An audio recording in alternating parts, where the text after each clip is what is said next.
of the order paper as circulated. Good morning, Mr. President. I rise to move a motion for the approval of the order paper as circulated.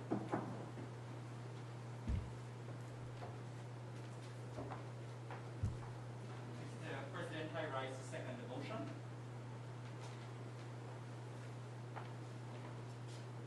Messages. The question is that the approval for the order paper as circulated be approved. Those in favor? Aye. Those against? The ayes have it. Messages from the Deputy Governor General. Announcements by the President. Let me at this time take the opportunity to indicate that we would be adhering to the protocols of the COVID-19, and as such, there are certain things that will be done here this morning which would be in accordance to the procedures and guidelines of COVID-19. As such, I would ask the gallery to ensure that they sit in the designated areas and not to remove chairs so that they could be too close to each other.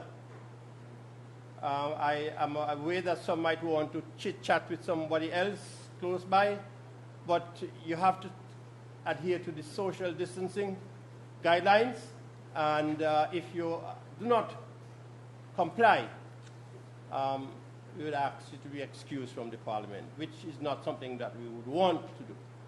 But we're just ensuring that we stay within the guidelines. That's number one. Number two, at the completion of each statement by members of the Parliament, the podium would be wiped down so as to ensure that we adhere to the protocols. So it would mean that, therefore, that we would take a little longer time with the way things are done, but it's all in accordance with ensuring that we stay safe and we provide the avenue for safe keeping of this house. May it please you. Apologies. I have received correspondence to indicate that the honourable member opposite, Honourable Cleone Stapleton Simmons, is sick, and as such, she would not be able to be here with us today. We, on this side of the, at least the Parliament, would wish her a speedy recovery, and so that she can come to Parliament and do the business of the people whose interest she is looking after as far as parliamentary is concerned. Thank you. Papers to be laid. Statements by ministers.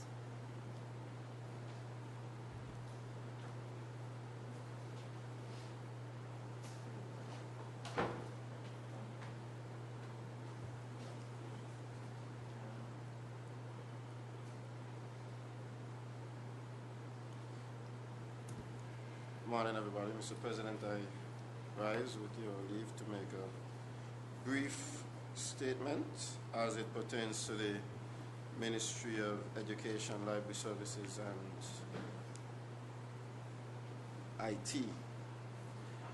As we are all aware, Mr. President, the entire world has been battling the scourge of the COVID-19, and as such, all of our schools on the island of Nevis and our daycare facilities have been closed for some time. Our schools were officially closed with 2 weeks remaining on the second term, and we have not been able to reopen physically for the third school term. The Ministry and Department of Education took measures when we realized that COVID-19 was becoming a problem, and we saw that coming in the future would be possible closure. So by the time the closure had come, our schools had already prepared some packages with schoolwork, lessons, so our students would not be without their lessons for those 2 weeks that they had remaining for the term. And there was a short vacation, and school should have resumed for the third term, but we could not resume because of COVID-19. Education department since partnered with Flow to introduce our students to Flow Study, which is a self-paced learning activity on software, where some of the lessons, some of the available lessons would be put on the platform. The department, or the ministry, both ministries on both islands, also sought to put together a e-learning platform, and we decided to use the Microsoft Teams platform. That platform has been deployed in most of the schools are up and running. And we are aware that there are some problems, and I think the general public is aware that there are some problems. We have received complaints and so on from the parents, also from teachers, but it is a new learning experience for everybody. I don't think that in January of this year, anybody could have foreseen where we would be today. If you look around even the very house, everybody is wearing their mask, and I've only opted to remove the mask since there's nobody within 6 feet of me and nobody directly ahead of me. And because I want the public to be able to understand what I'm saying. But as soon as I'm done with the small statement, I will be back in my face mask. And so the education department has put things in place, both on St. Kitts and here in Nevis, to ensure that the learning continues, even though it cannot be done physically. We were also able to get some devices for students who would have indicated, a survey was done, and students would have indicated that they had no access to devices, tablets, computers, whatever the case may be. And so the government, both on St. Kitts and Nevis, put together to get a certain amount of devices. Here on Nevis, we have already distributed over 300 tablets. These are tablets and keyboards to get our students online. We have connected over 50 homes here on the island of Nevis to the internet. We have partnered with both Flow and Digicel. These were homes that did not have access to the internet. The internet is being paid for by the government for a 3-month period. And this is the initial period that we anticipated that we would be down for. I guess if we are going to be down for a bit longer, we may have to go back and reevaluate that. So over 300 devices have been distributed, and internet connection has been placed in over 50 homes. It has been a tough transition for some because we are aware that some persons aren't, I think the term they're using now is native to the internet. They have even coined the term persons are internet natives and persons are non-internet natives. And a good amount of our population are non-internet natives, and so it has been a challenge for them. The education department has set up a help desk, so there is help for those who are not able to get connected. There's help at the Ministry of Education.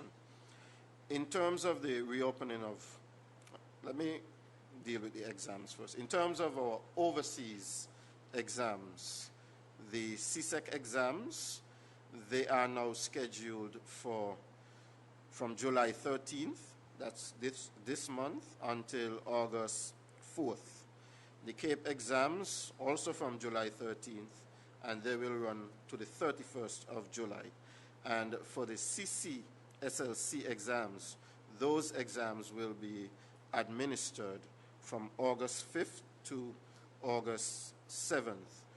The Ministry of Education has been working together with the Ministry of Health and with the task force, and some of our school-leaving students who are going to be taking exams, they have been allowed to come back to school in special cases to complete the SBAs and the IAs as needed. So we have partnered with the Ministry of Health and with the task force to put the necessary things in place to ensure that the students can go back and that they can get all of this work done.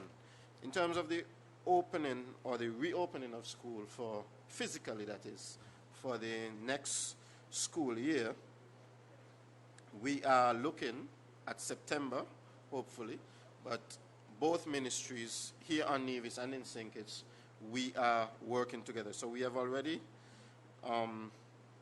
noted September as the date, or sometime in September, and we are now putting the necessary framework in place that will get us from where we are here now in July to September, have us in a position to open at that time. Prior to that, however, we are trying to get some of our early childhood centers reopened. So for those parents out there with the younger children who are of the preschool age and of the daycare age, the ministry is currently working on a framework to have the reopening of some of these facilities. We are working together with the task force because we understand that these children are dependents, and if you don't have anywhere to take the children, then the parents have to be home with the children. That prevents them from being able to work. So the ministry is quite mindful of this, and we are currently working on a solution to have this done as soon as possible. I will say to the general public that the work is pretty advanced and that there is a tentative date that is already being looked at, but I would not be at liberty to give that date to them because I do not want to overpromise and then not be in a position to deliver. But I would urge the general public to continue to be patient, but to listen out, especially for those of you parents with early learners and babies who would be wanting to go to the babysitter, to listen out because the announcement will come shortly from the Ministry of Education. Mr. President, before I leave, I want to take the opportunity to say congratulations to the members on this side who were successful in the recently held federal elections. I'd like to say congratulations to the Honorable Premier who has retained his seat and is once again our representative in the federal parliament and in the federal government. And I'd also like to say congratulations to Minister Jeffers and Minister Evelyn who were successful for the first time and are now a part of the Federal Assembly and the federal government for the first time. I think that their representation in the Federal Assembly could only be good for us here in this local assembly and in local government, and good for the people of Nevis as a whole. With those few words, I want to thank you, Mr. President.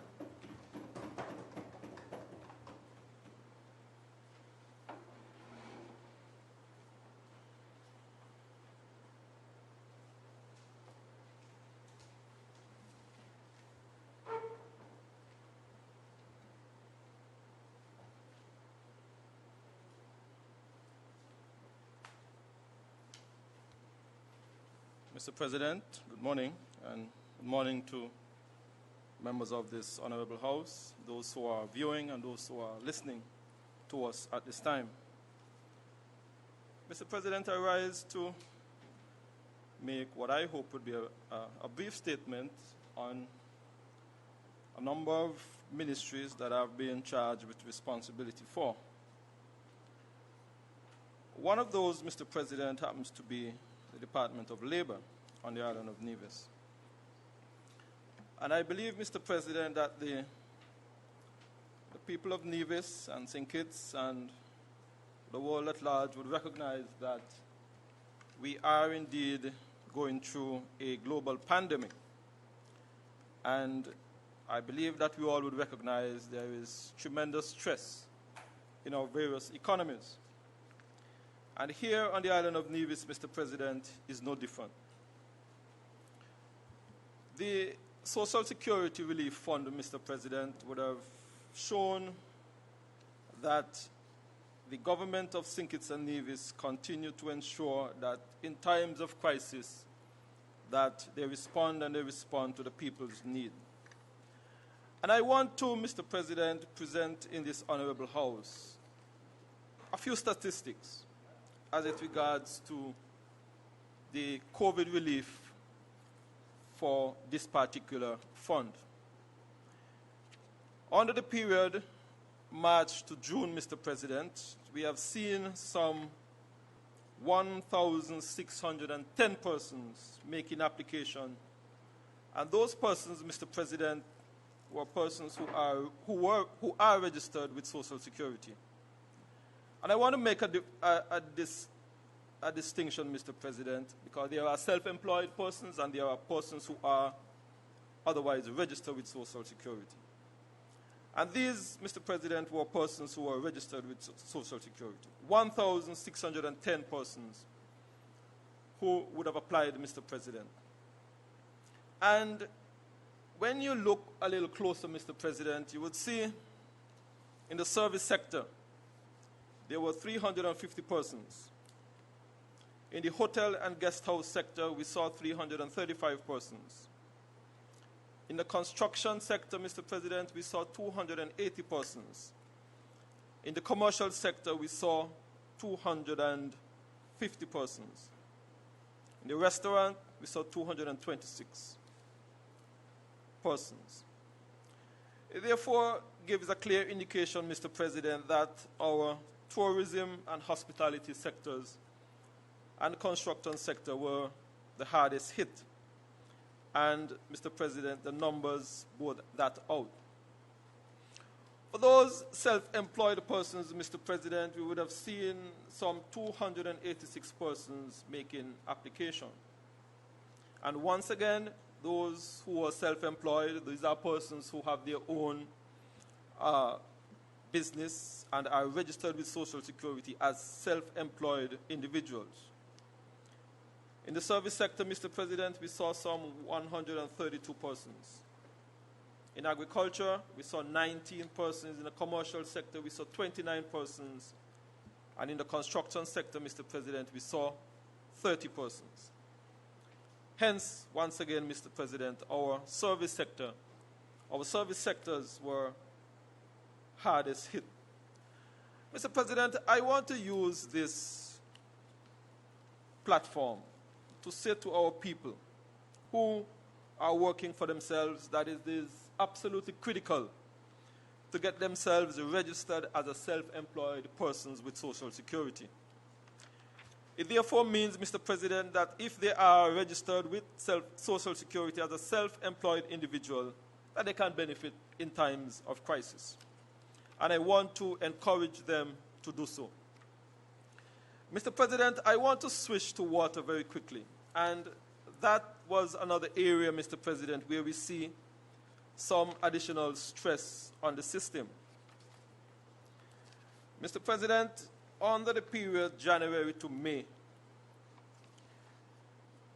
we would have seen an expenditure of some $3.8 million, Mr. President, between January to May of 2019. And, Mr. President, under this same period of 2020, we would have seen just a bit about $3.7 million recorded in the water sector. Mr. President, under the same period, January to May, we saw a revenue of $2.8 million, Mr. President, between January to May of 2019. And under the same period, Mr. President, of January to May of 2020, we are seeing just a little more than $2 million in revenue, Mr. President. Mr. President, that is therefore recording a 26% decrease in revenue collection in water. And Mr. President, while it is creating some headache for me, I am not too downhearted, Mr. President, because I believe that it is for a very good cause. It is for a good cause, Mr. President, because under this period we would have contributed to ensuring that we play our part in the alleviation of this COVID crisis. And how were we able to do that, Mr. President? We recognize, Mr. President, that there are quite a number of farmers on the island of Nevis. And it was the directive, Mr. President, of the Honorable Premier of Nevis to ensure that we ramped up our food production. And the Minister of Agriculture, Mr. President, would have ensured that we do just that. And we have, Mr. President, some 90 bona fide farmers who will benefit from free water over the next few months, Mr. President. So, Mr. President, the decrease in revenue was for a good cause. And it continued to be, Mr. President, for a very good cause. Mr. President, the total amount of water sold during the period January to May 2019 was the total, let me get it right, Mr. President. I want to make sure I get the correct figure. The total amount of water produced, Mr. President, under the period January to May 2019 was 173,749,430 imperial gallons. And under the same period, Mr. President, we saw the production of 225,685,600 imperial gallons, Mr. President. That was an increase of 23% of water that was sold, Mr. President. And Mr. President, we say sold, but some of it is free water. And we recognize, Mr. President, that it was for a very good cause. So, Mr. President, we expect that we will see a reduction at the end of the year when it comes to our revenue collection.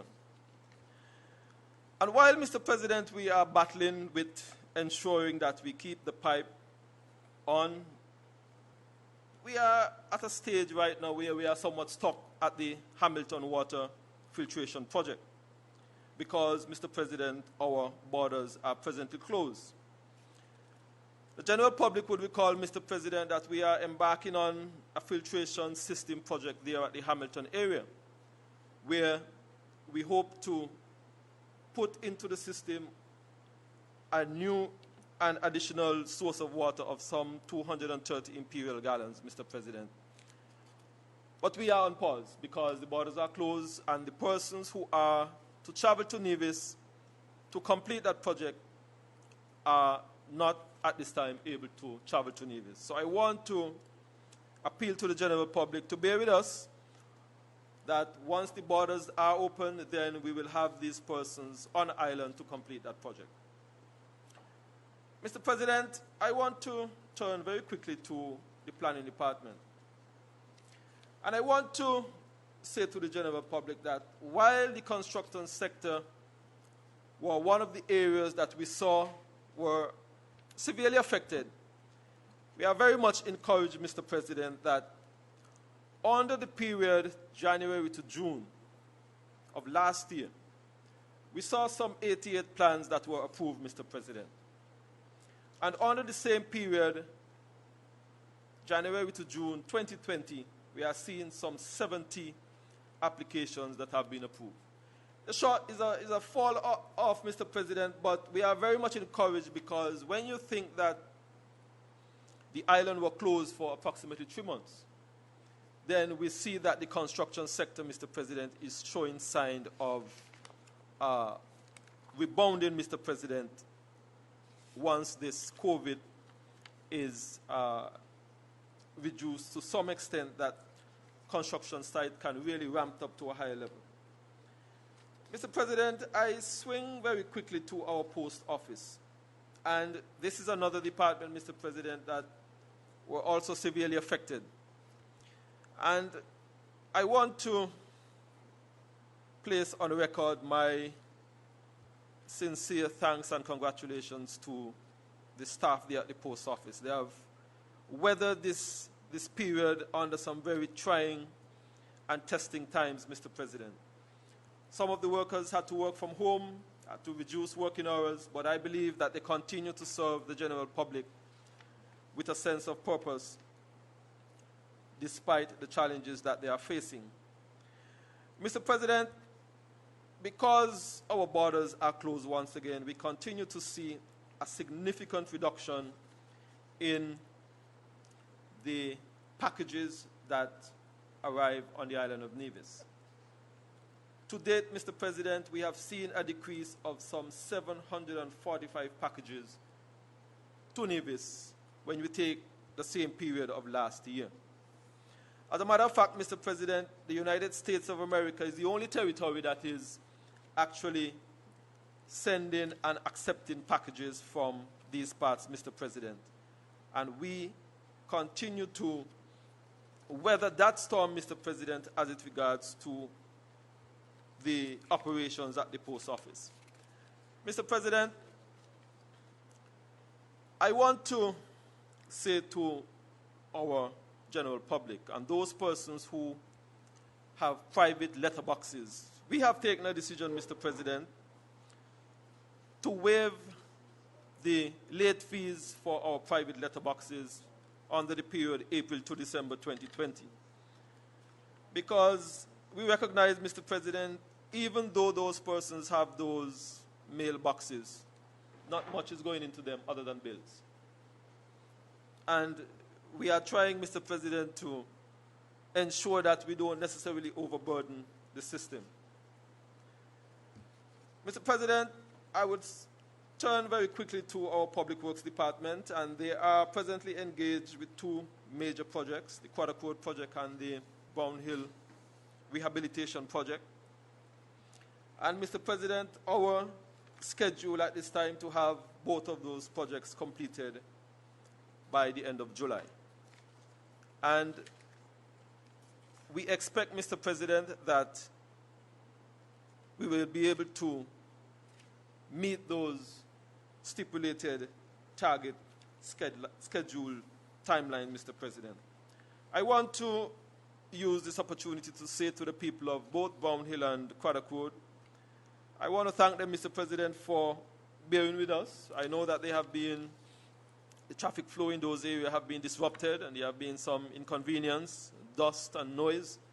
And I just want to say to those persons in those areas how thankful we are for their patience and their understanding while we undertook, Mr. President, those two projects. Mr. President, I am fully aware that there have been great demands as it regards to the construction of various roads throughout the length and breadth of Nevis. And while I will not say to the general public that, yes, I will get to them next week or next month, we will try and do our very best, Mr. President, with the limited resources that we have. And due to COVID, once again, even the limited resources, Mr. President, have become even much more limited. And I would hope, Mr. President, that our people would have a sense of appreciation and understanding of the difficulty that we are facing at this time. Before I sit, Mr. President, I want to join with my colleague, the Junior Minister of Education, to offer congratulations to the 3 distinguished gentlemen who recently participated in our federal elections.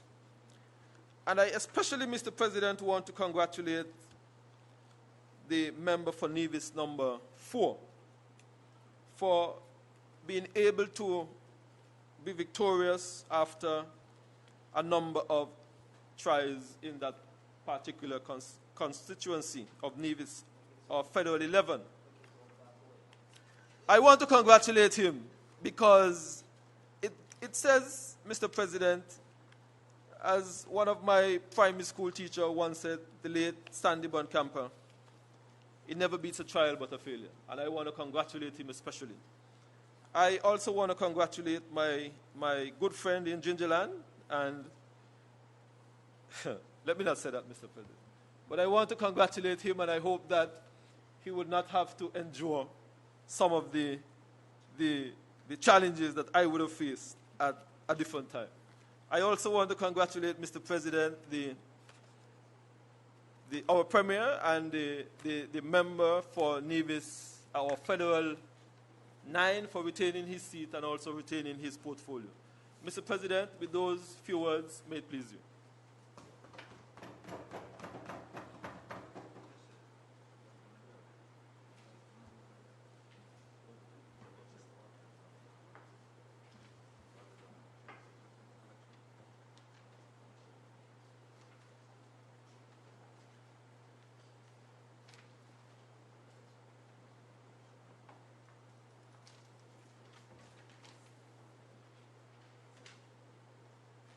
Personal explanations. Public business. Bill, second and third reading.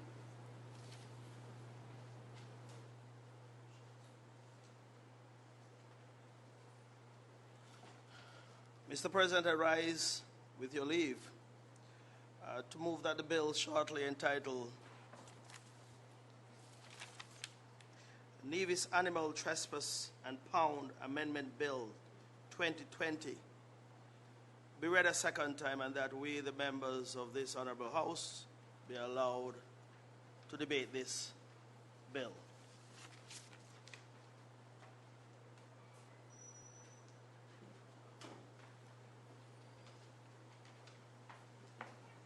Mr. President, I rise to second the motion.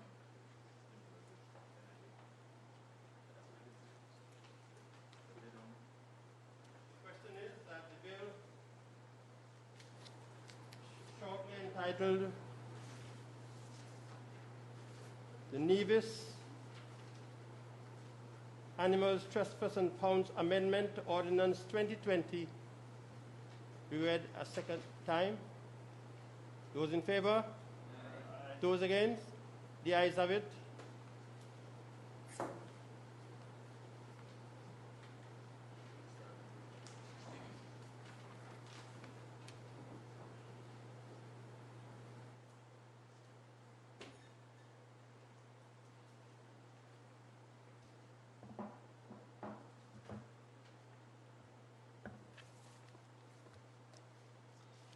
Mr. President, I rise to open the debate of the bill before this honorable House, and to look at the various objectives that we are hoping to accomplish with these amendments that will be put to this honorable House today. Mr. President, the objective of this bill is very simple. The objective of this bill essentially is to amend the Nevis Animal Trespass and Pound Ordinance. And that is the principal ordinance that is currently being used here on the island of Nevis. And these amendments, Mr. President, I believe, we talk about controversial, we talk about simple amendments, we talk about things when we're presenting some of these bills. But the general public would generally determine what is controversial or not. I do believe, though, that the amendments we are making to this bill before this honorable House are important and essential if we are to have, and not only to have, but to continue on this upward trajectory that we are experiencing at this time in terms of the growth of agriculture here on the island of Nevis, in the crop sector, livestock, but more so today we are dealing with the livestock side of it to ensure that our farmers can be comforted, not only our seasoned farmers, but also our backyard farmers who continue to appeal to this administration, and of course I believe previous administrations, to do something about the difficulties that we are having here on the island of Nevis with respect to stray animals.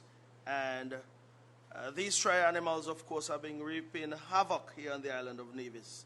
And of course, this administration will seek today to rectify some of those difficulties and ensure that the residents and citizens of this beloved island of ours can have that comfort of mind, and also the incentives needed to pursue with farming here on the island with some alacrity. Mr. President, as I said before, there are amendments that we'll be making which would probably seem controversial to some, or it may very well be acceptable to others, but we feel after our meetings and our deliberations with our technical people and all of the folks who would have worked on this at our legal department, we believe we have come up with the amendments that we feel are definitely necessary to ensure that we are making this particular ordinance more suitable to the environment that we are operating in at this time. Of course, to make any amendments, it has to be done legally because you're adding some legal teeth to what you currently have on the books.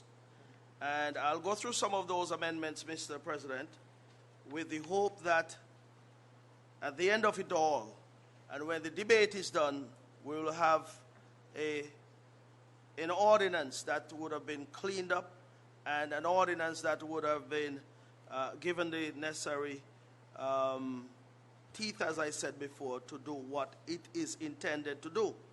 Mr. President, let's look at some of the amendments. I'll turn to the principal ordinance which we are about to amend as we go forward. And before me I have that ordinance, and it speaks to some of the language that is there already, but also I'll now look at some of the amendments that will be done in detail, and I want us to do so. I'll take my time and make sure that we can cover every bit of amendment that is proposed here today.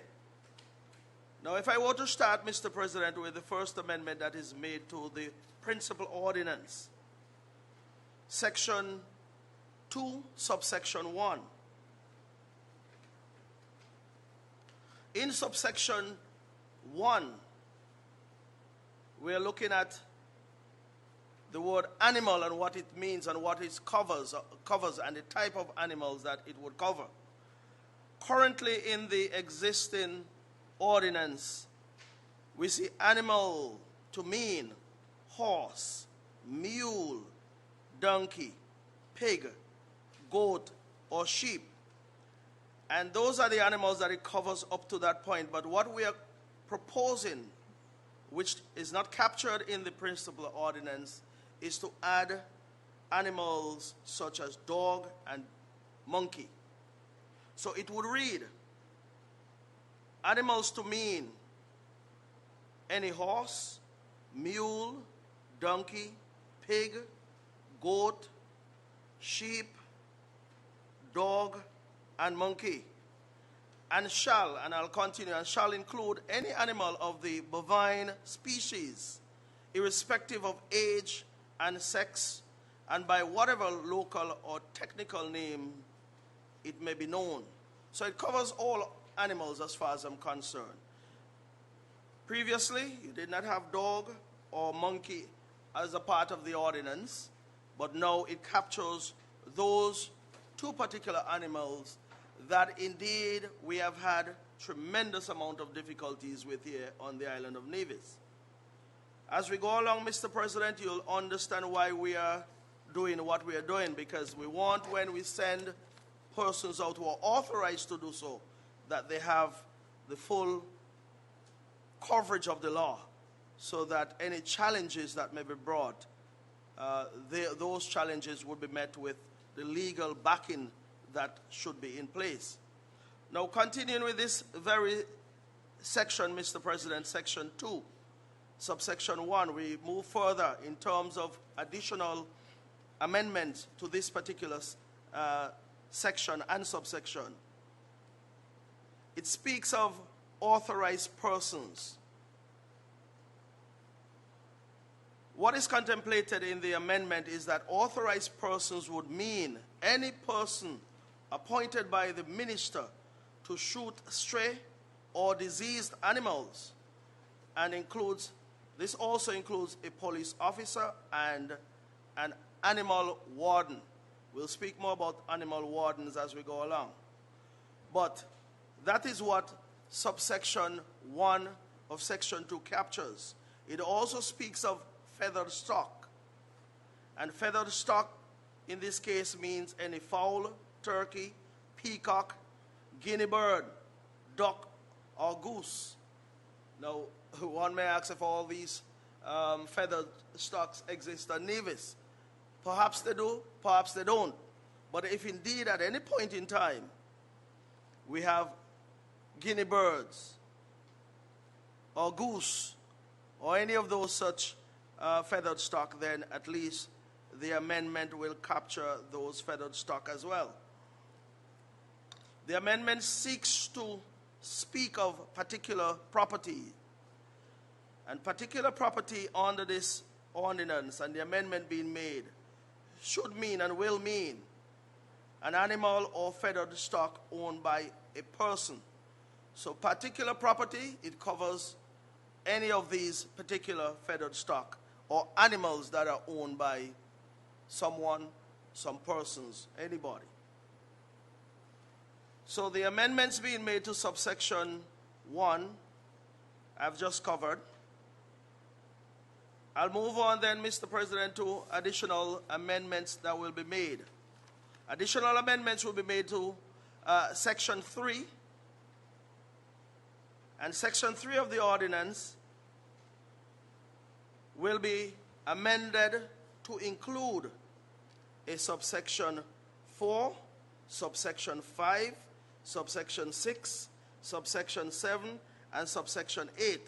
Currently, the principal ordinance have just two, well no, it has 3 subsections. So you have subsection 1, 2, and 3. But we are now including subsection 4, subsection 5, 6, 7, and 8. So the added subsections would read as follows. And these will be inserted immediately, of course, after subsection 3. Subsection 3, or subsection 3, subsection 4 will read as follows, or shall read as follows. I have to get my legal terms correct. I believe it should say shall. Read as follows. And this is subsection 4. Where any animal cannot be impounded under subsection 1, which we dealt with, it shall be lawful for any authorized person to shoot the said animal. Subsection 5, as I continue, where any animal has been shot under subsection 4, the authorized person shall forthwith notify the environmental health unit of such shooting, and shall also, where the animal shot is identified as the particular property of any person, give notice to the owner within 6 hours of such identification. So this section spells out the actions of the authorized person who is involved in such activity. Subsection 6, it goes on. Upon receipt of notice under subsection 5, the environmental health unit shall make arrangements for the removal of the carcass to a suitable place to await its being claimed by the owner, and if within 24 hours after such removal the identified carcass has not been claimed, or forthwith if it is not identified, it shall be considered as abandoned and shall be deemed the property of the Nevis Island Administration and shall be disposed of as the Environmental Health Unit shall think fit. I believe that is clear, Mr. President, in terms of the actions to be taken within 24 hours. I go on, Mr. President, to subsection 7. No authorized person shall be accountable to the owner of any animal shot under the provisions of this section and shall not be liable to be sued by such owner in respect of such shooting. Sounds pretty harsh. Many persons out there who are livestock owners will perhaps have a difficulty with this section or this subsection, but based on the difficulties we've had for a number of years, we can either choose to continue on the same path or take an about turn to ensure that we are giving some comfort to the entire Nevisian community. I do not believe that a particular person should create such havoc for the masses. One livestock owner or two livestock owners should create the type of difficulties that we currently have existing here on the island of Nevis. Now, if we are to be serious about farming, whether crop farming, livestock farming, the responsibility must be borne by all involved. Livestock farmers have their responsibilities and also crop farmers as well. Mr. President, I move on to subsection 8, which states all authorized persons shall be licensed to shoot under the provisions of the Firearms Act, Cap 19.05. So it's not contemplated that anyone would go out there willy-nilly and start shooting. They must have the legal standing to do so, which means they must be licensed firearm users or owners under the Firearms Act, Cap 19.05. Those are the amendments to Section 3 with the addition of subsection 4 up to subsection 8. Mr. President, Section 4 of the principal ordinance, it speaks to animal found trespassing. And what is contemplated with the amendments to be made, Mr. President, is that a new subsection would be added. You currently have Section 4, but a subsection, or a new section, Section 4A will be added. And what is contemplated under Section 4A, which deals with animals found trespassing? Under Section 4A, subsection 1, I'll read what is contemplated, Mr. President.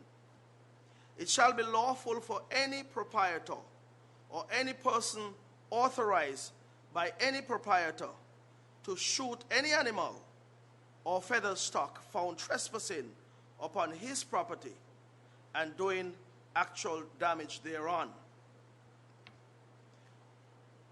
Subsection 2 under Section 4A states, where any animal or feathered stock is shot, if it is identified as particular property, notice of such shooting shall be given by the proprietor or any person authorized by the proprietor to the owner of the animal or feathered stock within 6 hours of such identification. Subsection 3, I go on. If the proprietor, possessor, agent, or other person in charge fail to give such notice, he or she shall be liable to pay a fee of $75 to the Department of Agriculture. Let me go over that again. This is subsection 3 under Section 4A. If the proprietor, possessor, agent, or other person in charge fail to give such notice, he or she shall be liable to pay a fee of $75 to the Department of Agriculture. Subsection 4, under the said Section 4A, states, where the owner of such animal or feathered stock does not remove the same within 6 hours after the receipt of the notice, or if the animal or feathered stock cannot be identified, it shall be considered as abandoned and be deemed the property of the party aggrieved. So simply put, Mr. President, a feathered stock animal enters a particular farmer's property. Everything is done within the law or under the law as prescribed by the law. The animal is shot, the feathered stock is shot, for example, and it is not claimed within 6 hours, then of course the aggrieved party, who is that farmer, can then claim the particular animal or feathered stock. Subsection 5. No person shooting any animal or feathered stock or authorizing the shooting of any animal or feathered stock in accordance with this section shall be accountable to the owner of any animal or feathered stock shot, nor be liable to be sued by such owner in respect of such shooting. It's all about protecting your property, Mr. President, but of course it has to be done within the ambit of the law. The final subsection of this particular Section 4A states, any person taking part in shooting of any animal or feathered stock shall be licensed to shoot under the provision of the Firearms Act, Cap 19.05. So there's protection all around, Mr. President. And as I said before, we are not encouraging anyone who is not authorized under the law to take any actions when it comes to the control of animals or feathered stock here on the island of Nevis to take matters into their own hands. The whole idea is to do things legally and within order. Mr. President, that takes care of Section 4A, which is the new addition to Section 4, which of course I just said deals with animals found trespassing. Another amendment that will be made, Mr. President, will be to Section 13 of the Principal Ordinance. And I'll go through those amendments, Mr. President. I'm taking my time because many persons may or may not arm themselves with this particular ordinance. But of course, in taking your time, the understanding, I am certain, will be had. Mr. President, under Section 13 of the Principal Ordinance, amendments will be made to A, Section 13, subsection 1, by replacing the word order with the word instrument. B, amendment will also be made to the same subsection 1 of Section 13 by deleting the word published, or words, sorry, published in a newspaper of general circulation in Nevis. And Section 3 deals with the insertion of subsection 2 to Section 13, which will be a new section to this particular section of 13, which would be Section 13A. But before I go on to Section 13A, let me read in its entirety the changes that will be made to Section 13, subsection 1. With the words that we have just indicated will be deleted and inserted. That section, Section 13, subsection 1, will now read, the minister may by instrument appoint one or more persons to be animal wardens for the purposes of this ordinance and may assign areas of operation for such wardens. Now, for clarity, if I may, and I'll take my time to read what the old wording was of this particular section. It stated before, the minister may by order published in a newspaper of general circulation in Nevis. Appoint one or more persons to be animal wardens for the purposes of this ordinance and may assign areas of operation for such wardens. Now throw that aside, Mr. President. We are now saying that the new 13, the new section 13, subsection 1 will read, the minister may by instrument appoint one or more persons to be animal wardens for the purposes of this ordinance and may assign areas of operation or operation for such wardens. That, I believe, is clear enough, Mr. President. So I'll now go on to the new section that will be added to section 13. The new section will now be section 13A. And I'll read out what is contemplated under section 13A, which give powers to the Director of Agriculture. These are new additions, Mr. President, and I'll read them so the general public will understand what is contemplated here. Under section 13A, which deals with the powers of the Director of Agriculture, section 13A, subsection 1, the Director of Agriculture may, A, seize any animal or feathered stock and detain it in order to ascertain whether an offense under this ordinance is being or has been committed and may enter any premises for the purposes of such seizure and detention. I'll read that again. This is 13A, subsection 1, and it reads, the Director of Agriculture may seize any animal or feathered stock and detain it in order to ascertain whether an offense under this ordinance is being or has been committed and may enter any premises for the purposes of such seizure and detention. That is some serious powers being given to the Director of Agriculture. But of course, one has to understand under the umbrella of what we're trying to accomplish here today. We're trying to take this matter of stray animals and feathered stock here in the island seriously, and as such, serious actions has to be taken. Now, under section 13A, B, the Director of Agriculture may enter any premises for the purpose of preventing or ending an attack of any animal on any person or any property. Section 13A also have two other subsections, which is 2 and 3. I'll read subsection 2. The Director of Agriculture, in exercising a power of entry into any premises under this ordinance, may bring with him into such premises such other persons as he believes to be necessary for the purpose of assisting him in exercising or in exercise of his powers and functions under this ordinance.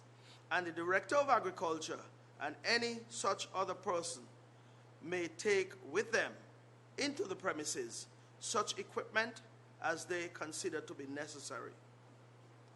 Subsection 3 goes on to say, any person who obstructs or impedes the Director of Agriculture in the exercise of his functions under this ordinance shall be liable on summary conviction to a fine not exceeding $5,000 or to imprisonment for a term not exceeding 3 months, or at the discretion of the court to both such fine and such imprisonment. Simply put, the court at its discretion will determine whether to fine the obstructing person $5,000 or an imprisonment for 3 months, or both, the fine and imprisonment, and that would be at the discretion of the court. Mr. President, those are the amendments contemplated under the principal ordinance. And like I said before, to some they may sound controversial, to others they may bring comfort.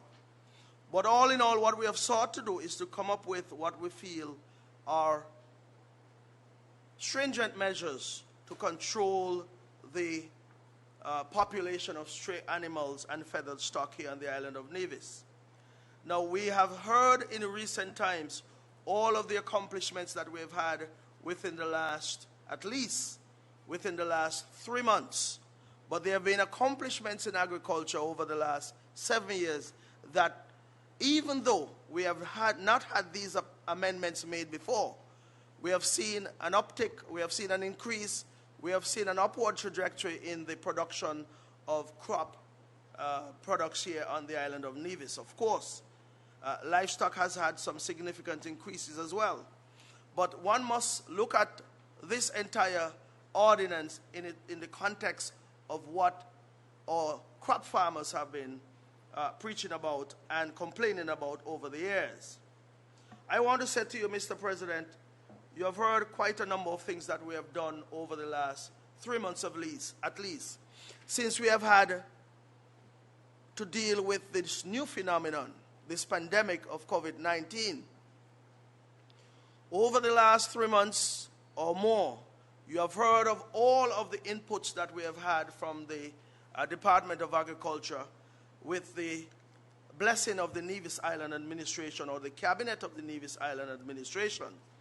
We have seen over the last 3 months or more some initiatives that have already begun to bear fruits. And I want to commend all those who would have bought into the plans and programs of the Nevis Island Administration through the Department of Agriculture. We have seen a new thrust, that new hope, I will say, in agriculture. Over the years, we have had a lot of talk about agriculture, what it means to the development of the island of Nevis, what it means to the development of the Federation of St. Kitts and Nevis. But in recent times, we have seen even more the importance of us feeding ourselves, not only in Nevis, but within the Federation of St. Kitts and Nevis. I have said it before, and I've heard it being echoed by the member for Nevis too, and also others who would have said that we have to get to the point where we are not dependent on outside forces or outside entities to feed us.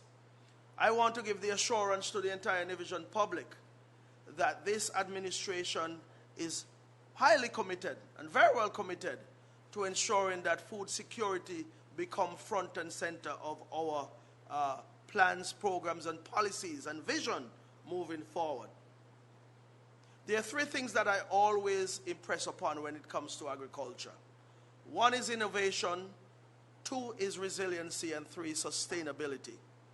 Once these 3 conditions are met, I do believe agriculture will be in good standing here in the Federation.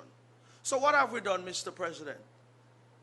In order to ensure that these amendments that we're making today continue to provide our farmers, commercial farmers, backyard farmers with some comfort, what we have done as of March of this year, we would have offered free land preparation to farmers, commercial farmers, backyard farmers, novice, however you want to call it. We have provided free land preparation to farmers here on the island of Nevis. We have also offered free seeds, free seedlings, free fertilizer. We have also heard from the minister responsible for water here on the island of Nevis, the member for Nevis 1, who would have spoken about the 6 months waiver on, well, is it bona fide farmers? You're talking about waiver or subsidized water to our bona fide farmers for the next 6 months.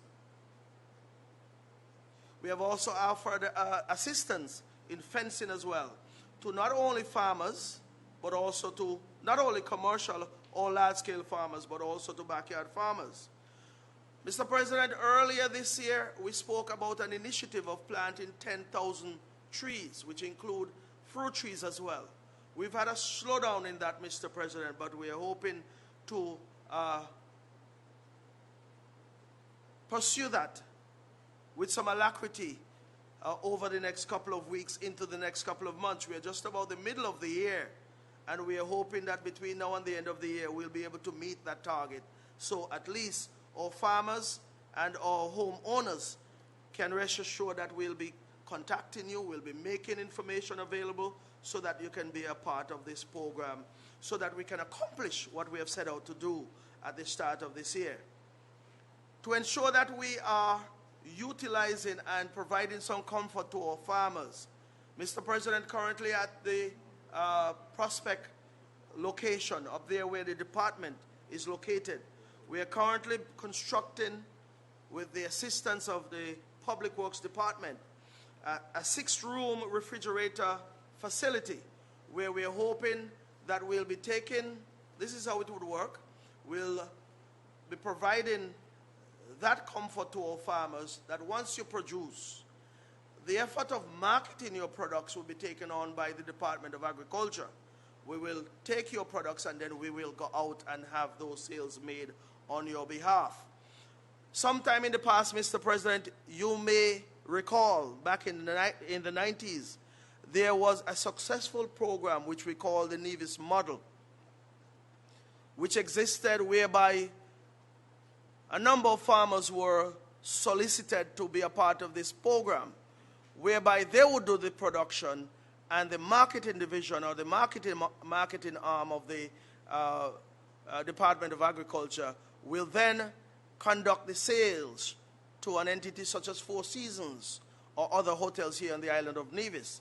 So successful was that program that farmers were comforted that if they produce a certain amount of crops, which were identified by the Department of Agriculture, they had that level of comfort that their produce will be brought to the Department of Agriculture, the marketing arm that is, and then their products will be sold and and their monies will be provided to them.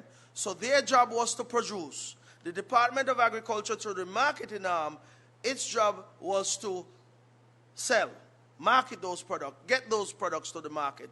And then, of course, the farmer will be comforted in that regard that their hard work and their dedication to their craft would have been guaranteed to provide them with some returns. So we want to get back to that model, Mr. President.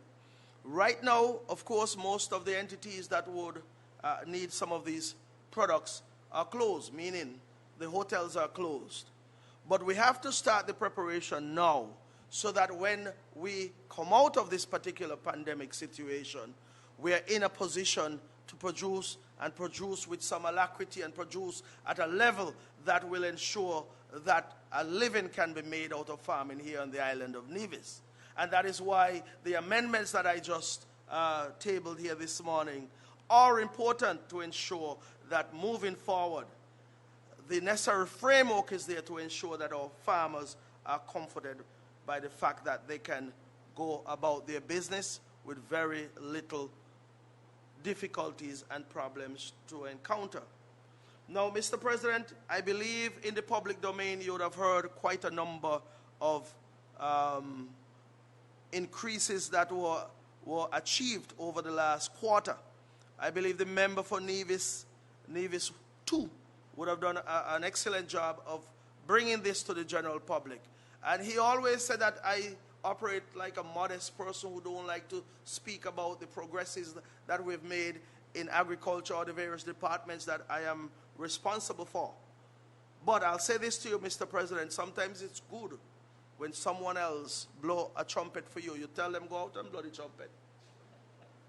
Give them the notes and the tunes, and they will blow it. And the member for Nevis 2 has always done an excellent job of bringing information to the general public. But I believe these numbers are worth repeating, Mr. President. Because you see, when these numbers were brought to the general public, there were twist and turn and some spinning was done in terms of saying that we are speaking of production for the entire 2019.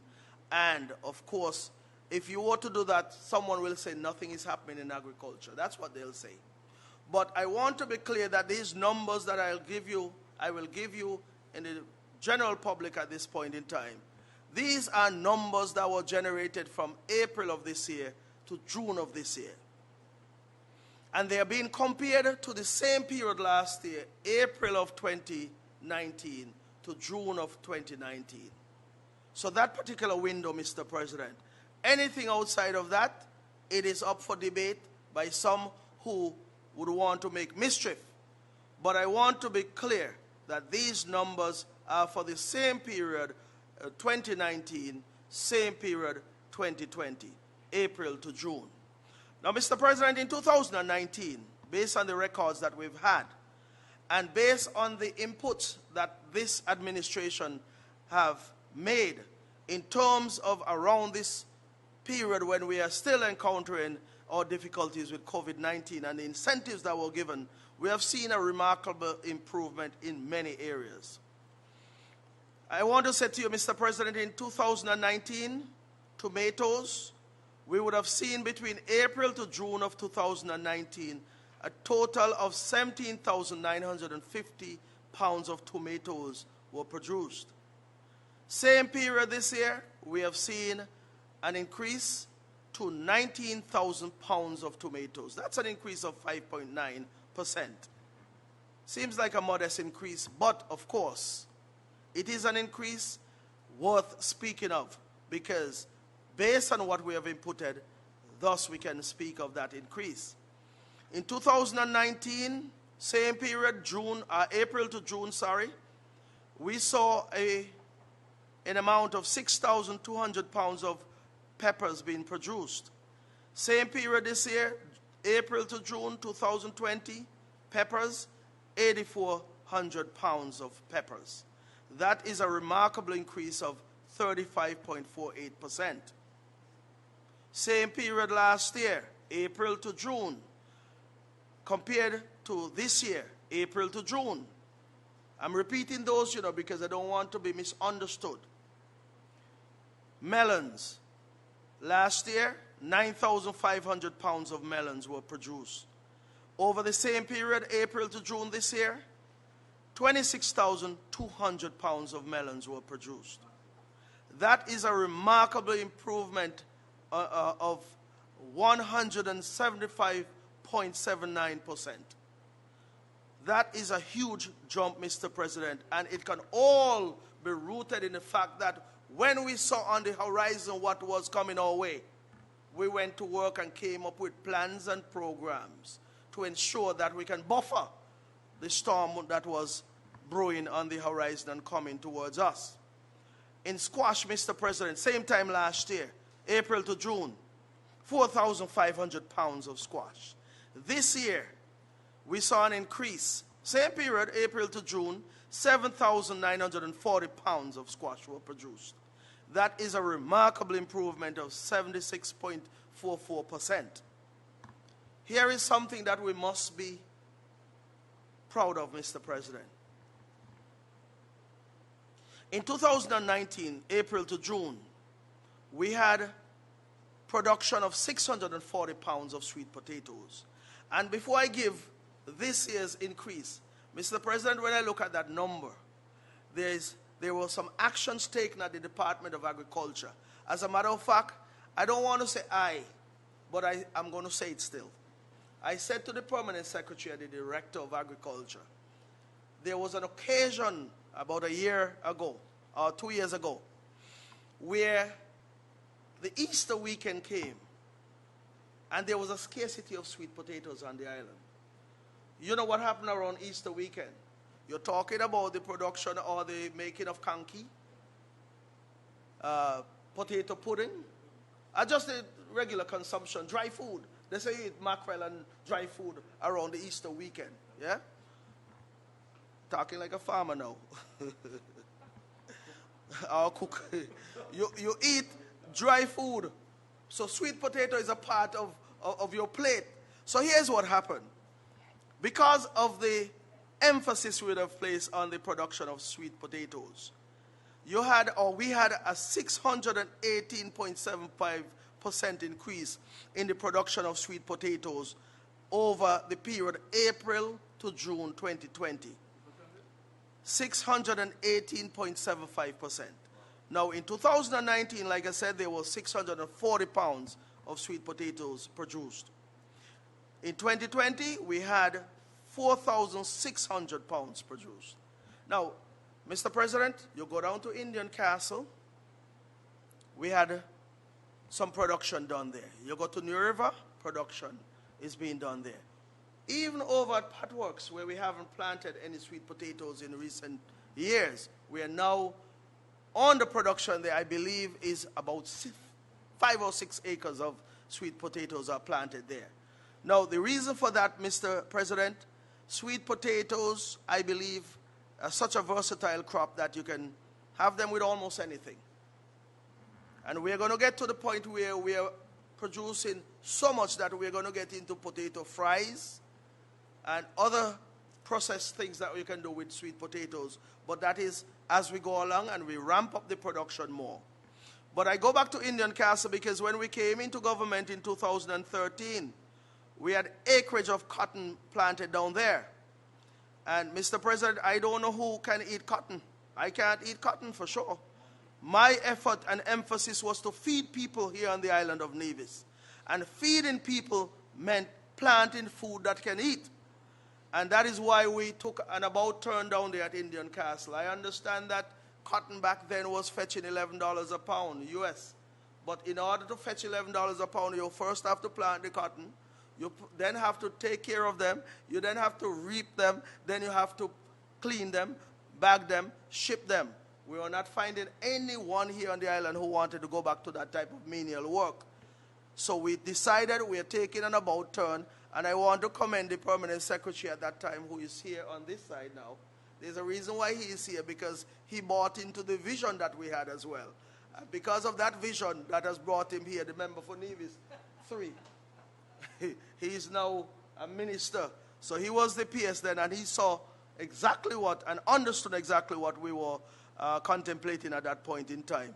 So that, I would say, the numbers in sweet potato production here on the island of Nevis will continue to increase, and will continue to emphasize the production, place emphasis on the production of sweet potatoes. The only fall off, Mr. President, we would have seen is in the production of pumpkin.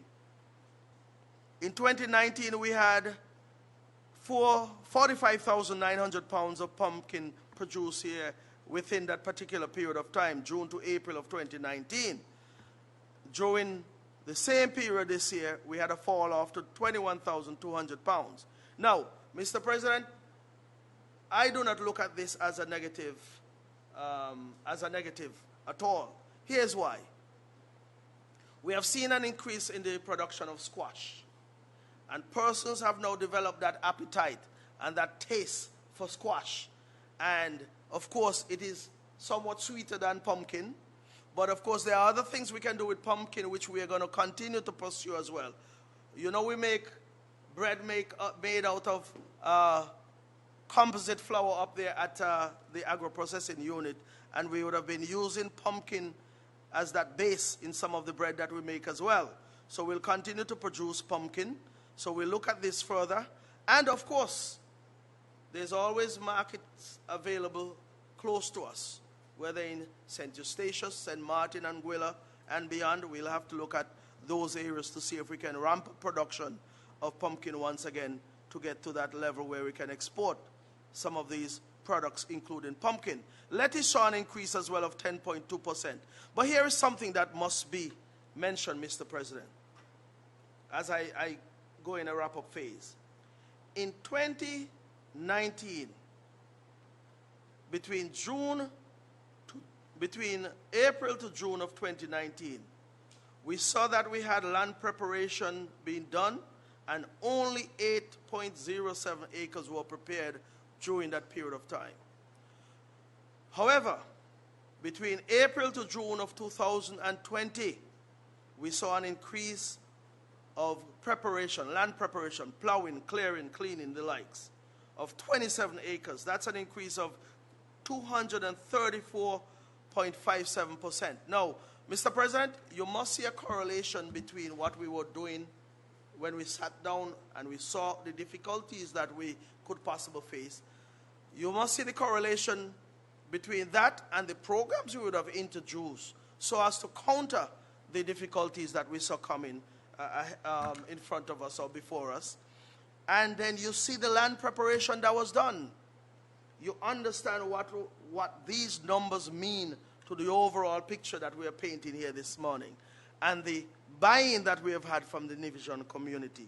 I want to thank everyone for partnering, because it's a partnership, for partnering with the Department of Agriculture, partnering with the Ministry of Agriculture, and also the Nevis Island Administration, because it is that effort, this effort, that will need to ensure that we have sustainability in agriculture moving forward.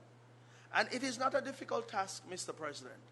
If we can achieve what we have achieved over the last, say, 3 months or 4 months, then it says to me that it is possible for years to come that we can have sustainable growth in agriculture, resiliency in agriculture, because I'll say more regarding resiliency as well, Mr. President. You go down to New River right now. There was the construction of a 200,000 gallon tank down there to provide water for farmers down there in New River. They have had the perennial problem over the years. We are seeking to eliminate that problem. We are seeking to make sure that at least in these tough times, and when the tough time comes in terms of difficult weather patterns, they're able to water their crops and to continue with their production. Mr. President, I want to end my presentation this morning by saying to the Nevision public that you have asked us to do something about this issue with stray animals, to do something about the monkey problem, the donkey problem, the pig problem. There are numerous problems out there with these animals. So we have come this morning and we have sought to add some legal teeth, so to speak, with these amendments so that we can put the infrastructure in place to eliminate or to minimize some of the difficulties that we are having out there. We are seeking the support of the Nevision public. We are seeking the support of our farmers, and those who will be appointed animal wardens, we want you to be responsible in your actions as well. Anyone who is asked to work for and on behalf of the Department of Agriculture, we are asking you to be responsible in your approach. It is not a willy-nilly thing out there. We want to ensure that any legal difficulties are minimized through your actions, your responsible actions, and of course, if we were to be responsible, I believe we can enforce this particular ordinance to the benefit of all here in the island of Nevis.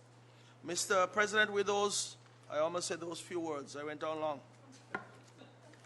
But with those words, I would want to close there by wishing this bill safe passage through this honorable house. May it please you, Mr. President.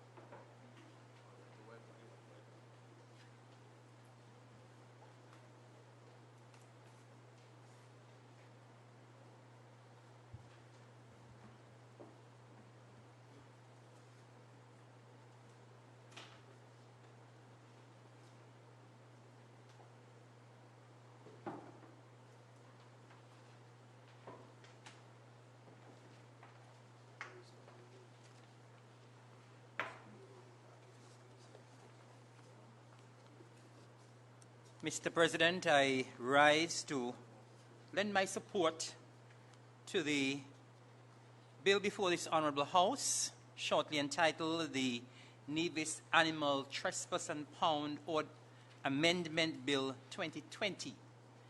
And Mr. President, I felt compelled to come and make a contribution in support of this bill, bearing in mind that I would have spent 32 years in the field of agriculture, and I am still an agriculturalist. Even though I'm out, I am still in. Once an agriculturalist, always an agriculturalist. And agriculture runs through my veins, Mr. President, so I felt compelled to come and make a short contribution in support of the bill. Mr. President, this is something that agriculture has wrestled with for a very, very long time. And I know when I was at agriculture, we would have had numerous complaints about animals straying, animals trespassing, and I know personally that I would have had to send numerous notices to the radio station to say that animals are impounded and persons need to come and claim their animals. We sent out notices many times trying to tell persons to control the animals and so on. And in essence, sometimes the bill was not totally enforced. So I'm hoping, Mr. President, with these amendments that are being proposed to this bill, that apart from just making the amendments, that the ordinance or the bill can be enforced. Now, I want to say from the onset, Mr. President, that this bill,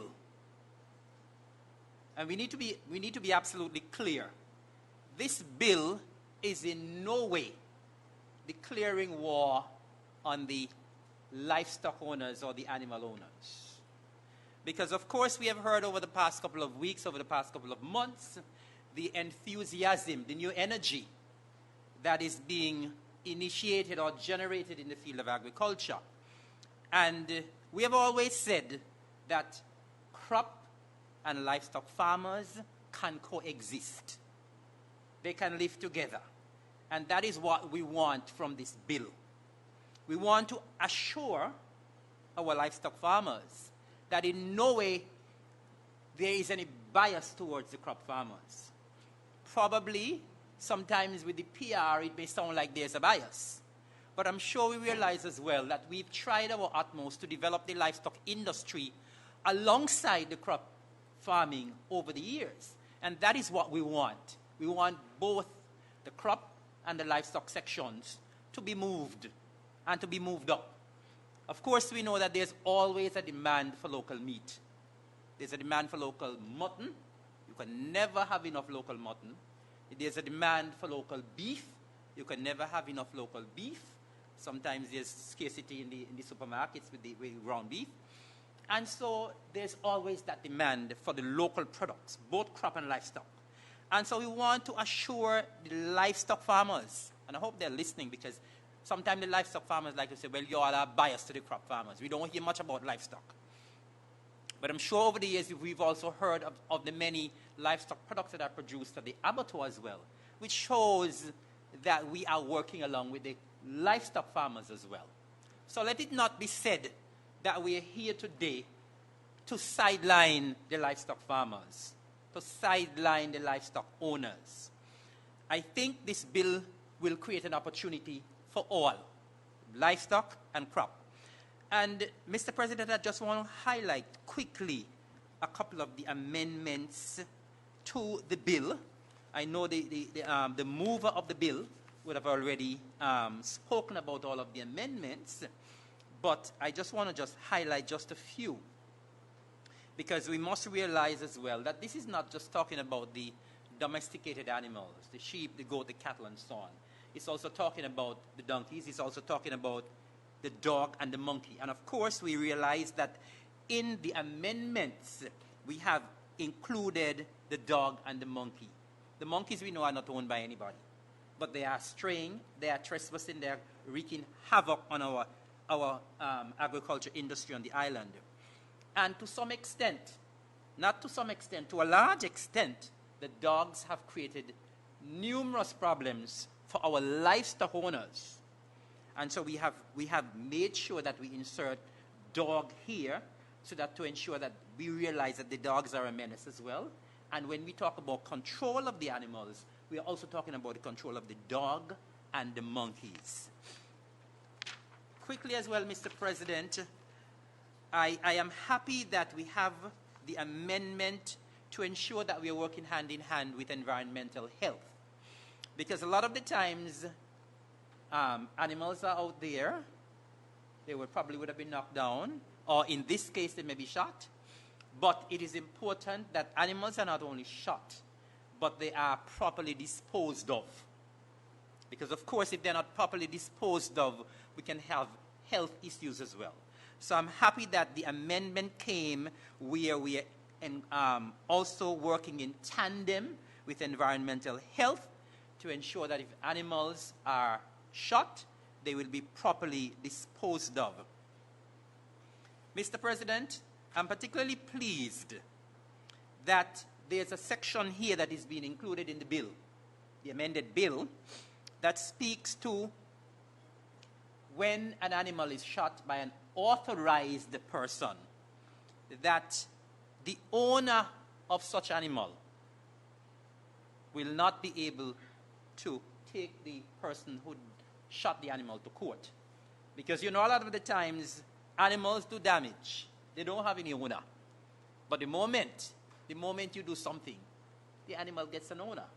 So I'm happy that this is being inserted here, where if an animal is shot, then the owner does not have that right to sue the person who would have shot the animal. Mr. President, I'm also happy as well that in Section 13A, which gives powers to the Director of Agriculture, that there's Section 3 that clearly states that if you impede the Director in his duties, there's a penalty. And the penalty, let me read it. It says, any person who obstructs or impedes the Director of Agriculture in the exercise of his functions under the ordinance shall be liable on summary conviction to a fine not exceeding $5,000 or to imprisonment for a term not exceeding 3 months, or at the discretion of the court to both such fine and imprisonment. So persons need to realize and must be aware that once persons in the Department of Agriculture, including the director, and they are exercising their duties, then they should not be interrupted, and there's a penalty if you try to interrupt. Mr. President, I must say that this bill is nothing new. And we are here for the amendments. But it is nothing new. It is something that has been here with us for some time. And I personally believe, Mr. President, that this bill is very, very timely. Why? I am sure that all of us in Nevis, this is nothing new, all of us in Nevis know by now that animals on the island, whether it be the donkeys, whether it be the sheep, whether it be the goats, whether it be the cattle, they have become a major, major traffic hazard. And all of us who drive knows that. Only when I was coming into Charlestown this morning, right there in the area of Central, I had to stop for a couple of minutes to allow some animals to cross the road. A couple months ago, when I was driving in the church ground area, a couple of sheep were crossing the road, ran into my vehicle, had to take the vehicle to TDC last week to get the fender sorted out.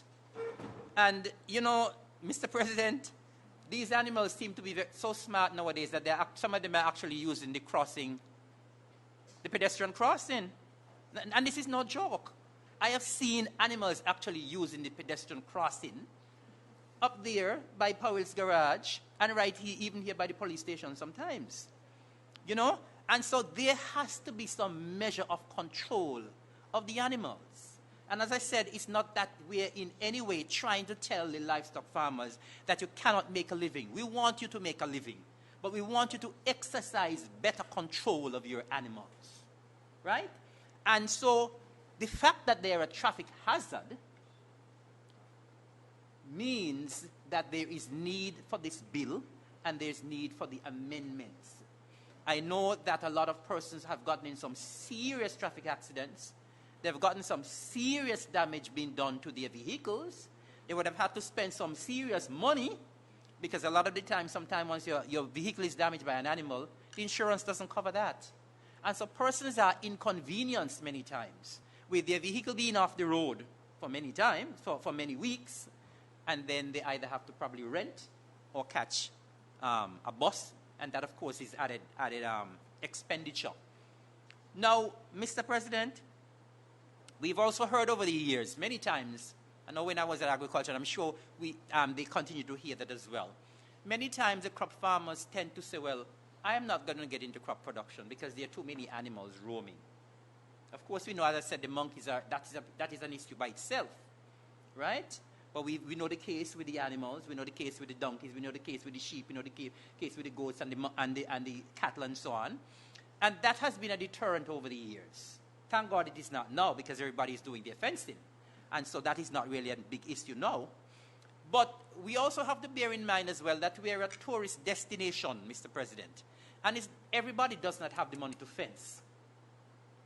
And because everybody does not have the money to fence, apart from the destruction of crops, we've seen over the years the destruction of the flower gardens. And of course, as I said, we are a tourist destination, and we want our destination to be as pristine as possible, which includes beautification of persons' yards. I was at a birthday celebration just before I came here this morning. A lady, 80 years old, and she has a fantastic flower garden. And if her yard wasn't fenced, there is no way that garden could have been looking like that. And so over the years, we have seen the destruction of the flower gardens as well. So the bill is timely, Mr. President. Mr. President, I don't think we realize how much damage is being done to our environment when we have so many animals roaming. And in particular the donkeys, Mr. President, because they eat an awful lot. And especially now that the place is so dry, there is a lot of overgrazing. There's hardly any grass on the pasture now. And the little that is there is overgrazing. And of course, those of us who are from agriculture would know that once there is overgrazing, there will be much soil erosion once the rain comes. Soil goes into the sea, destruction of our environment. Mr. President, I must also say that the animals, I spoke about tourism a while ago. It's also bad for with tourism as well. Of course, we have seen the pulling down of the garbage bins, pulling up the garbage here, there, and everywhere, looking very, very unsightly. And so there needs to be some level of control. I know that for political reasons, we have heard a lot of talk, a lot of opposition to when we try to do any culling or when we try to decrease the number of animals that are on the road, right? I've heard people saying you all are shooting the donkeys, you all are shooting the monkeys. But we must bear in mind that culling is a worldwide phenomenon. It's nothing unique to Nevis. And when you have an overpopulation of anything, we have an overpopulation of donkeys now, we have an overpopulation of monkeys. And there has to be something in place where you can do some measure of control and some measure of culling. And so, Mr. President, this is nothing new and unique to Nevis. This is something that happens all over the world. So even the persons, the animal rights activists from Europe and North America, that happens there as well. And so this bill is in no way trying to say, well, we are destroying the animal population on the island.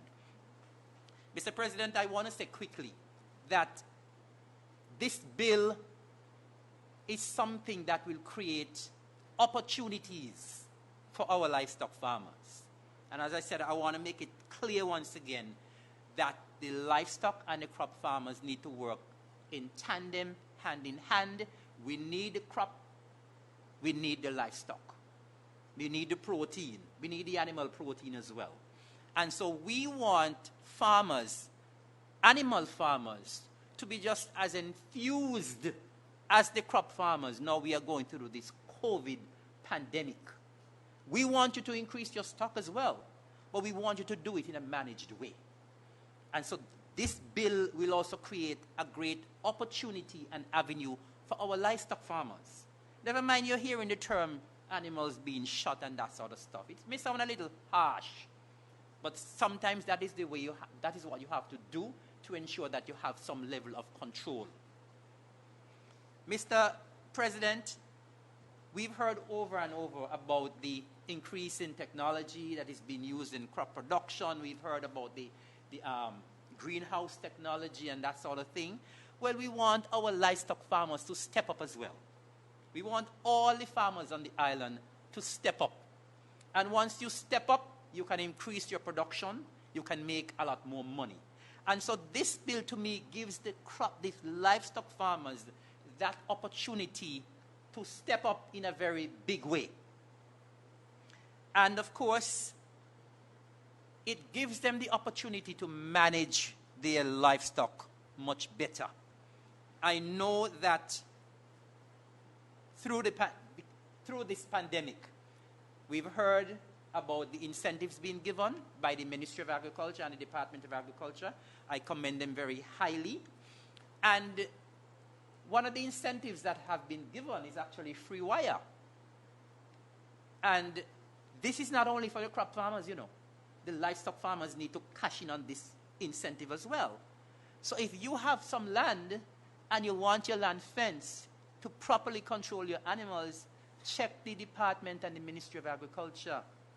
They're going to help you. I hope I ain't talking too much, Alexis. Right? But I believe that the fencing wire has been given to both crop and livestock. So livestock farmers, you all need to cash in as well and take advantage of the free wire that is available so you can control your animals. Over the years that I was at Agriculture, Mr. President, we've been trying with our livestock farmers for them to have better housing. I mean, of course, in this dry period that we are going through right now, grass is scarce. And we have been encouraging our livestock farmers over the years to do more intensive farming. Land is very scarce on the island, and it's getting scarcer. And of course, there's always the fight between whether or not we should build more houses on the land or we should have the land left for agriculture. And that fight will continue. But in the meantime, while that fight is continuing, our livestock farmers need to get more intensive. I know we had a situation over at Madden's and at Indian Castle where we were actually doing demonstrations with feedlot system and where we have zero grazing, and the animals actually develop and put on more weight in a quicker space of time than when they are out there on the pasture. So once again, this is an opportunity for the livestock farmers, bearing in mind that we will be controlling the animals. You now need, as the owners of these animals, to control them in an environment where you can look at them and manage them even better. We're asking the animal owners to have better housing. And of course, when you have the animals in a more controlled environment, it reduces the dog attacks. Because I know our livestock farmers over the years have suffered, and I empathize with them. They have suffered tremendous losses because of dog attacks. And that is why I'm happy that dogs were inserted in the bill as well. And so when you have your animals in a more controlled environment, don't allow them to roam so much. You'll be losing less from dogs. Because, you know, a lot of the times, Mr. President, sometimes our livestock farmers and livestock owners, sometimes it seems as though they just have the animals for a little pastime as a little hobby. But this is something you can make money from. This is a money-making business, and you need to treat livestock production as a business. I know that we have trained staff at the Department of Agriculture, the vet clinic, at the livestock division that can give you some additional training in terms of better management, better housing, feedlot system, zero grazing, and so on. And it is also amazing to note, Mr. President, that when animals do not roam, when they don't walk 24/7, that you get better quality meat. When you have them in an enclosed environment, a controlled environment, in a feedlot system, you get better quality meat. It's more tender. And as I said, you can get the animal to develop in a quicker space of time. And so I believe this bill is an opportunity. Never mind, we are talking about control.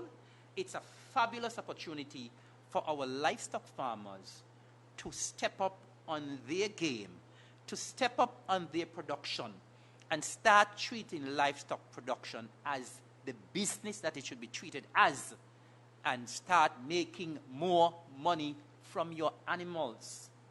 Of course, we know when you allow them to roam every now and again, and this is the time, this is a dry season, you're going to see animals knocked down on the road almost every day. You're losing them one by one.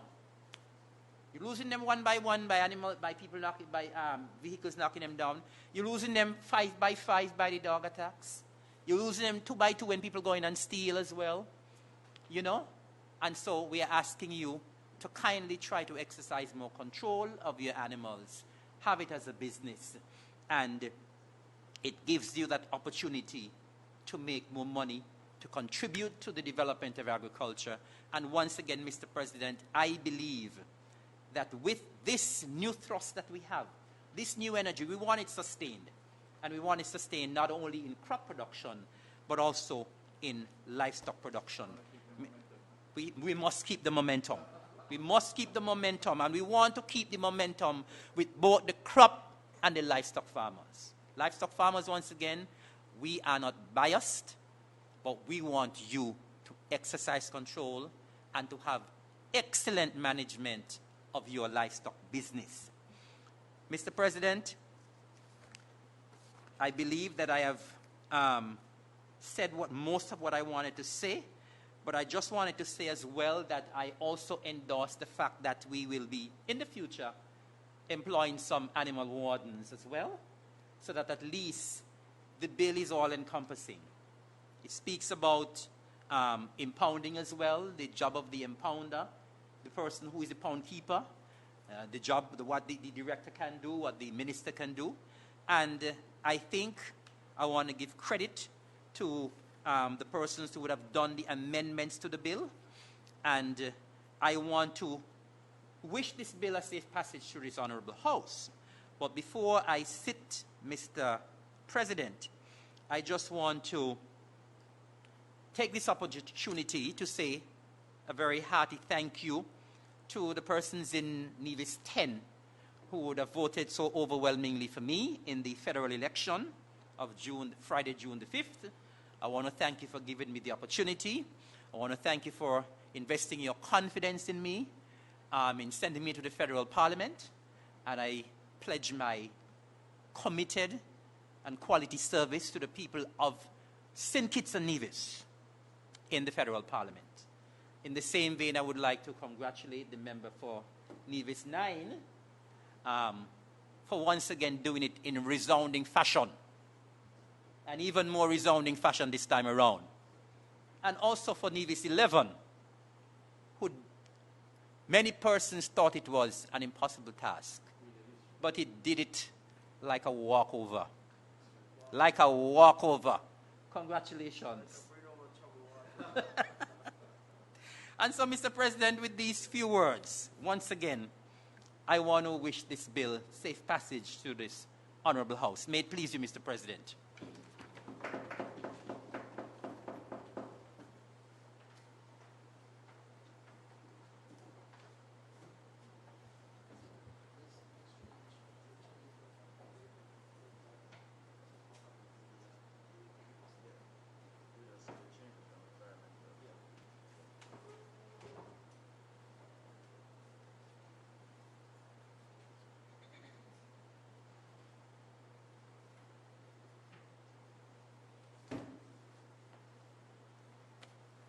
Mr. President, I rise to wrap up the debate on this bill before this honorable House, and to thank my colleague for Nevis 3, member for Nevis 3, and former permanent secretary, and he spoke just like a former permanent secretary and could have very well been the minister if it wasn't for the decisions that were made.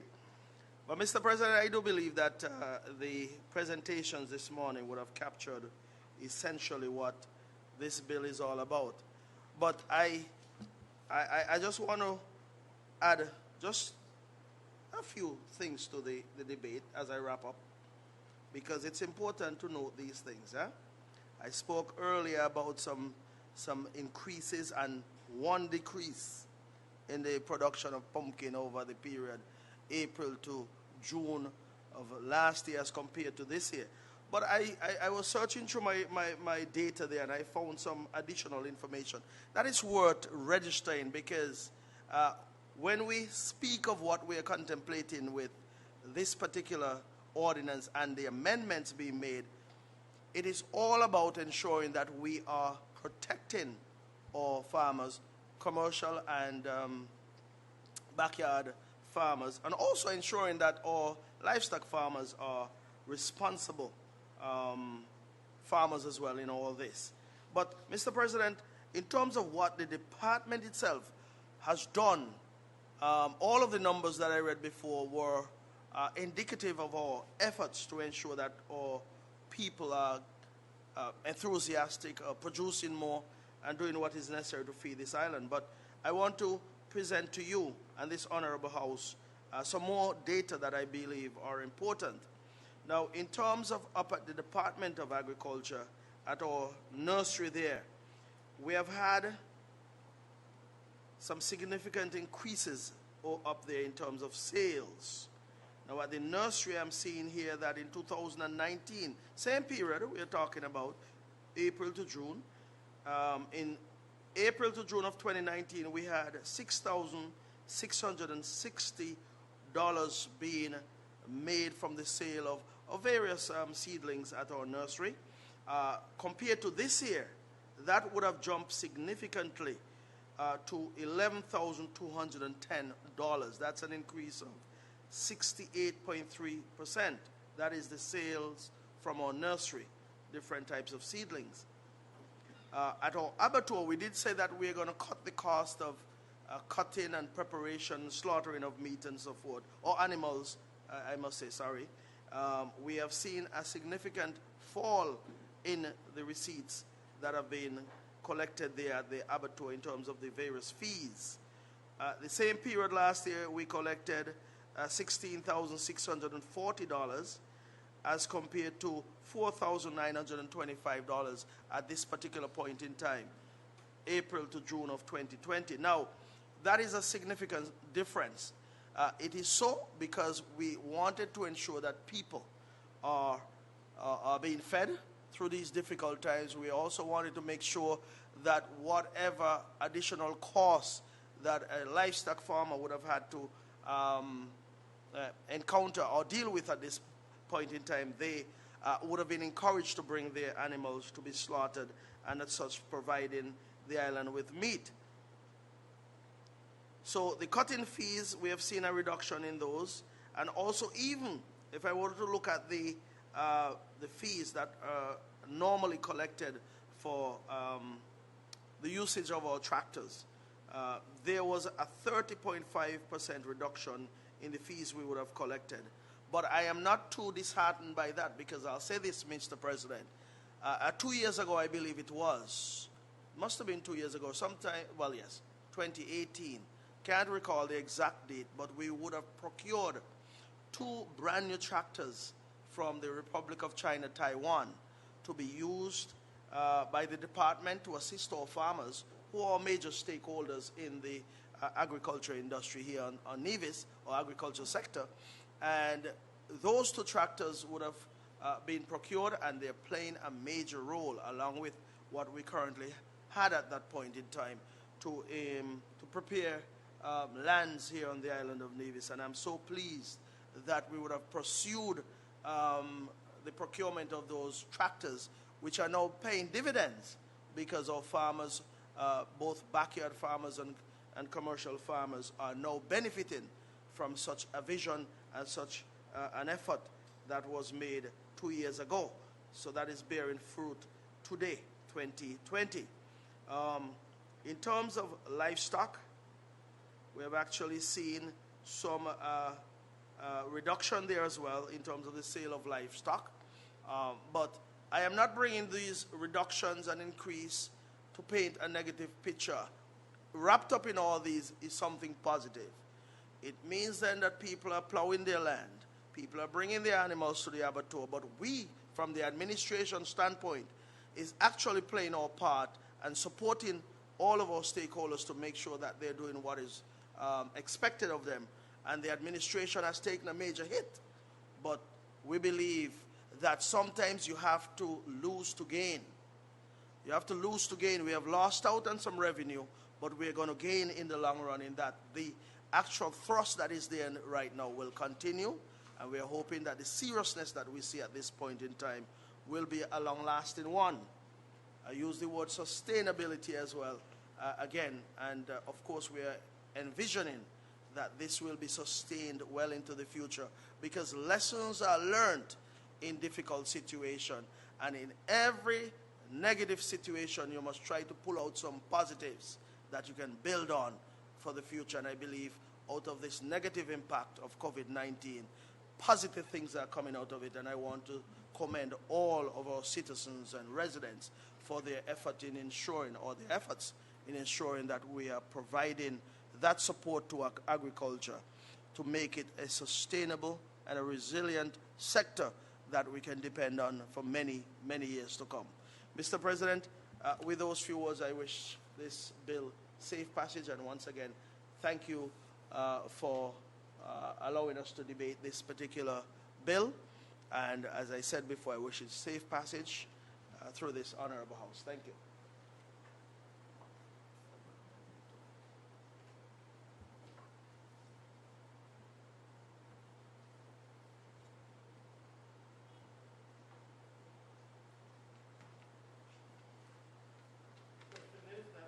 Bill shortly entitled the Nevis Animals and Pound Ordinance 2020 be read a second time and passed. Those in favor? Third? Second time? Second time. Yes, second time. Those in favor? Aye. Those against? The ayes have it. Housing Committee. Bill to amend the Nevis trespass and pawn ordinance, chapter 3.02, and some others related thereto are connected therewith. The bill has been read a second time. Housing Committee? Yes.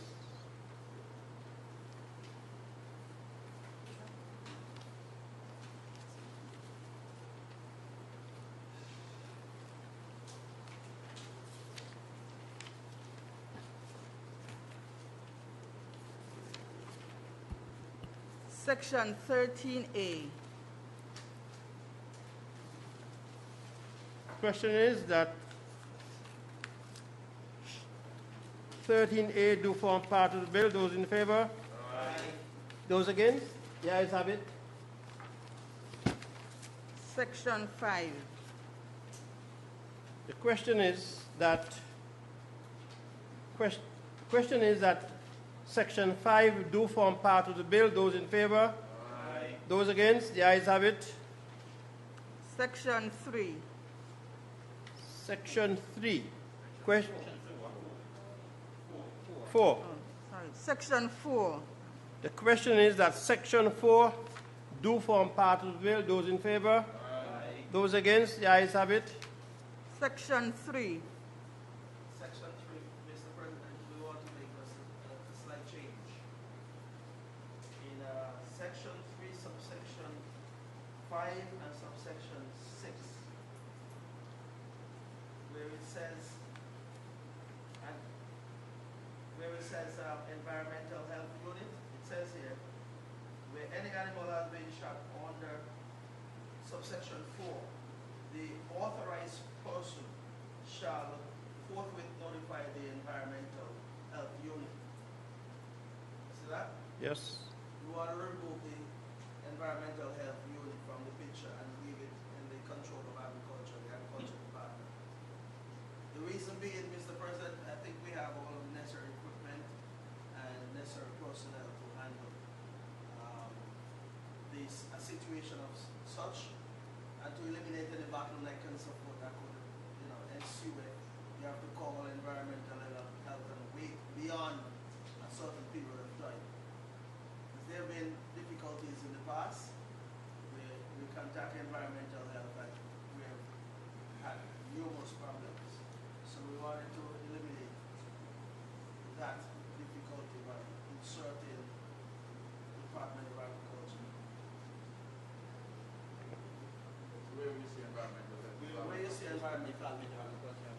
Support 5 and 6.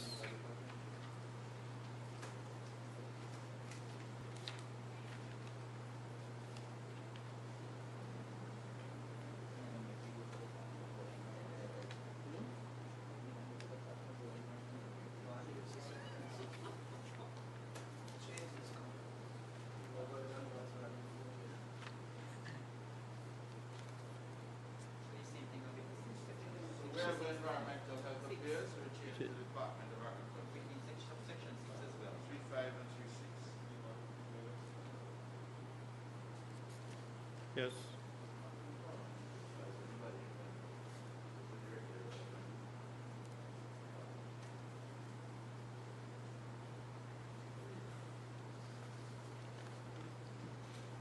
Question is that the amendment to section 3, 5, where there is the environmental health, it is replaced with Department of Agriculture. In section 6, the environmental health is replaced by Department of Agriculture. Those in favor? Aye. Those against? The ayes have it. Section 2, Section 2. Question is that Section 2 do form part of the bill. Those in favor? Aye. Those against? The ayes have it. Section 1, Question is that Section 1 do form part of the bill. Those in favor? Aye.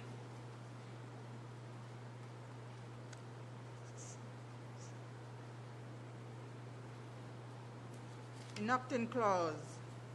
Question is that the enacting clause do form part of the bill. Those in favor? Short title. Question is that short title do form part of the bill. Those in favor?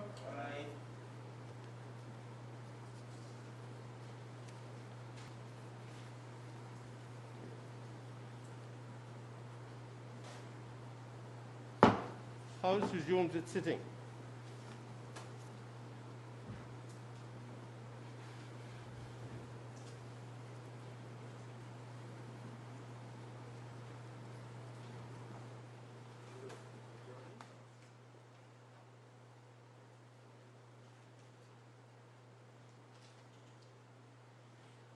Mr. President, I'm happy to report that the bill before this Honorable House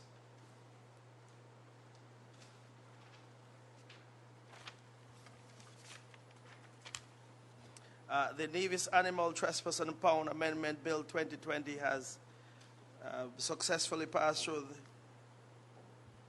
the committee stage and is now passed with 2 amendments. Yes, thank you, with 2 amendments. I now ask that the bill be read a 3rd time and pass. Yes.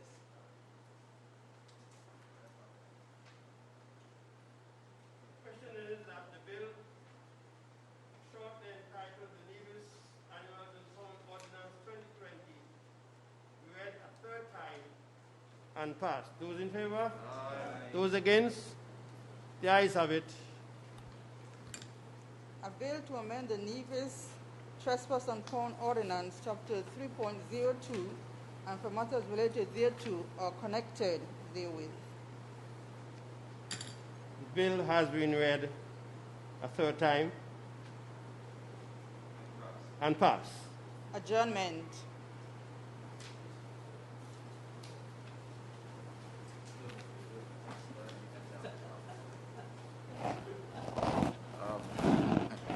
Mr. President, I move that the House be adjourned. Sign it aye.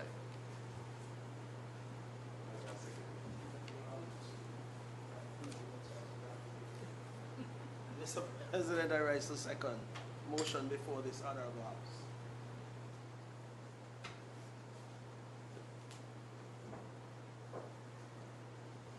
The question is that the House be adjourned sign an aye. Those in favor? Aye. Those against? The ayes have it.